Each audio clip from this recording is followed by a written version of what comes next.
जय हिंद दोस्तों, current affair studios में आपका स्वागत है। और दोस्तों आज तो है 16 अगस्त, लेकिन यह वीडियो 15 अगस्त का है। 16 अगस्त का वीडियो फिर से अपलोड किया जाएगा और एक दिन डिले यह वीडियो अपलोड हो रहा है। और इस वीडियो का अगर आप पीडीएफ डाउनलोड करना चाहते हैं तो हमारे टेलीग्राम चैनल से डाउनलोड कर सकते हैं। टेलीग्राम एप्लीकेशन में सर्च कीजिए CA टूडेज और चैनल को ज्वाइन कीजिए। वहाँ पे आपको सारे दिन का पीडीएफ मिल जाएगा, हिंदी और इंग्लिश दोनों लैंग्वेज में। साथ ही आप मंथली पीडीएफ भी डाउनलोड कर सकते हैं हिंदी और इंग्लिश दोनों लैंग्वेज में। और दोस्तों इस वीडियो के लास्ट में मैंने रिवीजन का 2 प्रश्न रखा है, जिसका आंसर आप लोग को कमेंट बॉक्स में देना है, तो वीडियो अंत तक जरूर देखिए। तो चलिए शुरू करते हैं। तो आज का पहला प्रश्न है, हाल ही में आई नई पुस्तक lesser lives stories of domestic servants in India के लेखक कौन है? तो पुस्तक का नाम है lesser lives stories of domestic servants in India और इसके लेखक हैं नितिन सिन्हा और प्रभात कुमार। इन दोनों के द्वारा इस पुस्तक को लिखा गया है। सी ऑप्शन सही हो गया।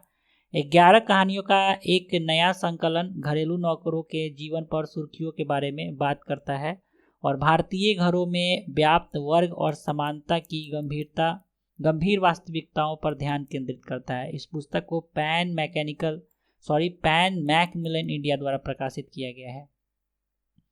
अगला प्रश्न है, हाल ही में किस राज्य में देश का पहला ड्रोन फॉरेंसिक अनुसंधान केंद्र शुरू किया गया है? तो यह केरल में किया गया है। ठीक है, बी ऑप्शन सही हो गया। केरल पुलिस ने पहला ड्रोन फॉरेंसिक लैब और अनुसंधान केंद्र शुरू किया है। नेक्स्ट है, हाल ही में किसके द्वारा state of art market report 2021 जारी किया गया है? तो state of art market report 2021 जारी किया है आर्टरी इंडिया के द्वारा। सी ऑप्शन सही हो गया। इस रिपोर्ट के अनुसार सार्वजनिक क्षेत्र में भारतीय कला विक्रय का सामूहिक कारोबार वर्ष 2000 में 13 करोड़ से बढ़कर वर्ष 2020 में 880.9 करोड़ रुपया हो गया है। वर्ष 2020-21 को भारतीय कला नीलामी बाजार के लिए सर्वश्रेष्ठ वर्ष घोषित किया गया है। अगला प्रश्न है, हाल ही में प्रधानमंत्री नरेंद्र मोदी के द्वारा किस तिथि को विभाजन विभीषिका स्मृति दिवस के रूप में मनाने का घोषणा किया गया है? तो 14 अगस्त को। डी ऑप्शन इसका सही हो गया। उसके बाद है, हाल ही में किसके द्वारा विकसित की गई नेजल वैक्सीन को दूसरे और तीसरे चरण में परीक्षाओं के लिए मंजूरी दी गई है? तो यह भारत बायोटेक का है। बी ऑप्शन सही हो गया। यह भारत में मानव नैदानिक परीक्षणों से गुजरने वाला अपनी तरह का पहला कोविड-19 जैब है और पहला चरण एक नैदानिक परीक्षण 18 से 60 वर्ष के आयु समूह में पूरा किया जा चुका है, जिसमें टीके को सुरक्षित, इम्यूनोजेनिक और सहनीय पाया गया है। अगला प्रश्न है, हाल ही में किस राज्य ने 13 अगस्त 2021 को देशभक्ति दिवस मनाया है? तो मणिपुर मनाया है 13 अगस्त 2021 को देशभक्ति दिवस। 13 अगस्त 2021 को मणिपुर राज्य सरकार ने पूरे राज्य में 1891 के एंग्लो मणिपुर युद्ध में अपने प्राणों की आहुति देने वाले वीरों की याद में देशभक्ति दिवस मनाया है। राज्यपाल गंगा प्रसाद चौरसिया ने इम्फाल के वीर टिकेंद्रजीत पार्क में निर्वासित शहीदों को समर्पित स्मारक परिसर का उद्घाटन किया है। नेक्स्ट है, हाल ही में किस राज्य सरकार के द्वारा मवेशी संरक्षण विधेयक 2021 पारित किया गया है? तो मवेशी संरक्षण विधेयक 2021 पारित किया है असम ने। सी ऑप्शन सही हो गया। असम विधानसभा ने मवेशी संरक्षण विधेयक 2021 पारित किया है, जिसका उद्देश्य राज्य में मवेशियों के वध, उपभोग और परिवहन को विनियमित करना है। नेक्स्ट है, हाल ही में किस राज्य के उच्च न्यायालय में 2 नए न्यायाधीश बीजू अब्राहम और सीपी मोहम्मद नियाज को नियुक्त किया गया है? तो ये 2 न्यायाधीश नियुक्त किए गए हैं केरल उच्च न्यायालय में। डी ऑप्शन सही हो गया।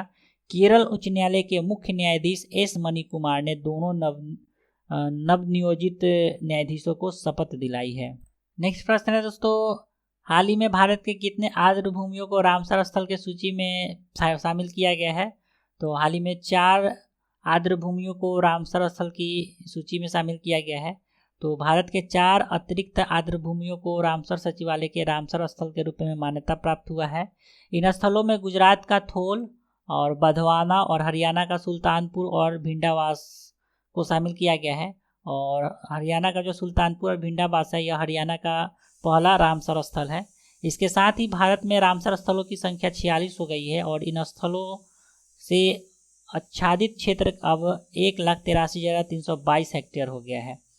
अगला प्रश्न है, हाल ही में किस केंद्र शासित प्रदेश के द्वारा क्लीन सिटी एप्लीकेशन लॉन्च किया गया है? तो दिल्ली के द्वारा लॉन्च किया गया है क्लीन सिटी एप्लीकेशन और उत्तरी दिल्ली नगर निगम ने क्लीन सिटी एप्लीकेशन लॉन्च किया है जो कचरा उठाने के संबंध में शिकायत दर्ज कराने में मदद करेगा।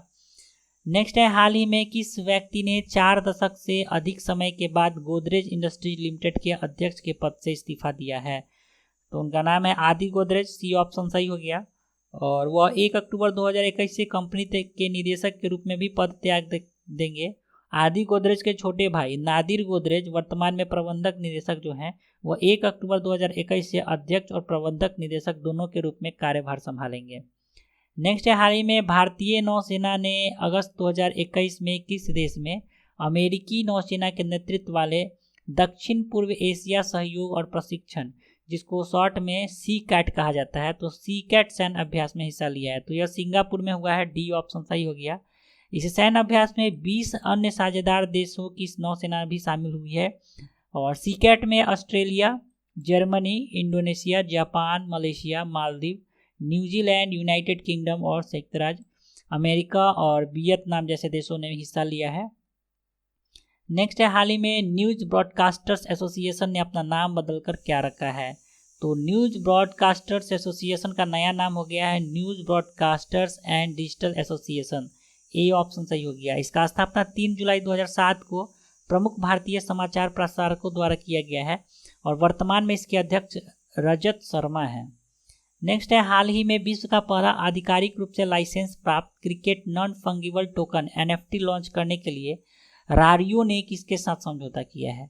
तो पॉलीगॉन के साथ समझौता हुआ है, सी ऑप्शन सही हो गया। डिजिटल कलेक्टिबल्स मंच रारियो ने क्रिकेट प्रशंसकों के लिए एक नॉन फंगिबल टोकन बाजार शुरू करने के लिए ब्लॉकचेन फॉर्म पॉलीगॉन के साथ समझौता साझेदारी किया है और यह विश्व का पहला आधिकारिक रूप से लाइसेंस प्राप्त क्रिकेट NFT प्लेटफॉर्म है। नेक्स्ट है, हाल ही में रिजर्व बैंक ऑफ इंडिया ने महाराष्ट्र स्थित किस बैंक का लाइसेंस रद्द किया है? तो करनाल नगरी सहकारी बैंक का, और इन्होंने इस बैंक ने 13 अगस्त 2021 से अपने बिजनेस को बंद कर दिया है। अगला प्रश्न है, हाल ही में किस कंपनी के CEO विनोद के दसारी ने इस्तीफा दिया है? तो विनोद के दसारी इस्तीफे दिए हैं रॉयल इनफील्ड से, ए ऑप्शन सही हो गया। विनोद के दसारी ने मूल कंपनी आयसर मोटर्स में निदेशक के रूप में अपनी भूमिका से भी इस्तीफा दिया है। आयसर मोटर्स ने 18 अगस्त 2021 से कंपनी अधिनियम 2013 के अधीन रॉयल इनफील्ड के कार्यकारी निदेशक के रूप में बी गोविंदराजन को नियुक्त किया है। अगला प्रश्न है, हाल ही में विश्व अंगदान दिवस कब मनाया गया है? तो विश्व अंगदान दिवस मनाया गया है 13 अगस्त को, ए ऑप्शन इसका सही हो गया। और पहला सफल जीवित दाता अंग प्रत्यारोपण 1954 में संयुक्त राज्य अमेरिका में किया गया था। भारत का भी अपना एक अंगदान दिवस है जो कि हर वर्ष 27 नवंबर को मनाया जाता है। नेक्स्ट है, हाल ही में स्ट्रीमिंग प्लेटफॉर्म की लोकप्रिय animated series mighty little Bhim के जरिए भारत की समृद्ध संस्कृति विरासत का जश्न मनाने के लिए नेटफ्लिक्स ने किसके साथ समझौता किया है? तो नेटफ्लिक्स ने समझौता किया है यूनेस्को के साथ, ए ऑप्शन इसका सही हो गया। नेटफ्लिक्स और UNESCO one country incredible diversity विषय पर लघु वीडियो की एक श्रृंखला पेश करेगी जो भारत की संस्कृति की यात्रा पर केंद्रित होगा, जिसमें स्मारक, अनुष्ठान और त्यौहार जैसे होली और दिवाली शामिल किए जाएंगे। तो ये था आज का करेंट अफेयर्स। चलते हैं रिवीजन के तरफ। तो रिवीजन का पहला प्रश्न, हाल ही में देश का पहला वाटर प्लस सिटी कौन बना है? तो इंदौर, सी ऑप्शन सही हो गया। दूसरा प्रश्न था, हाल ही में किस स्थल पर बंगस आवास मेला का आयोजन किया गया है? तो जम्मू कश्मीर में। तो दोनों प्रश्न का सही उत्तर सी हो गया। आज का रिवीजन का प्रश्न है, हाल ही में भारत और किस देश के बीच पहला नौसैनिक अभ्यास अल मुहद अल हिंद 2021 शुरू किया गया है? और आज का दूसरा प्रश्न है, हाल ही में किस व्यक्ति को कैबिनेट सचिवालय के सचिव सुरक्षा नियुक्त किया गया है? तो इस दोनों प्रश्न का उत्तर आप लोगों को कमेंट बॉक्स में देना है। तो चलिए दोस्तों, आज के लिए इतना ही। आशा करता हूँ आपको ये वीडियो पसंद आया होगा। तो वीडियो अगर पसंद आ रहा है तो वीडियो को लाइक करना ना भूलें तथा अपने दोस्तों में जरूर शेयर करें। साथ ही चैनल पर नए हैं तो चैनल को सब्सक्राइब कर लीजिए और बेल आइकन को दबा दीजिए, जिससे आपको सारे वीडियो का नोटिफिकेशन मिलता रहे। तो मिलते हैं जल्दी फिर एक नए एपिसोड के साथ। तब तक के लिए जय हिंद।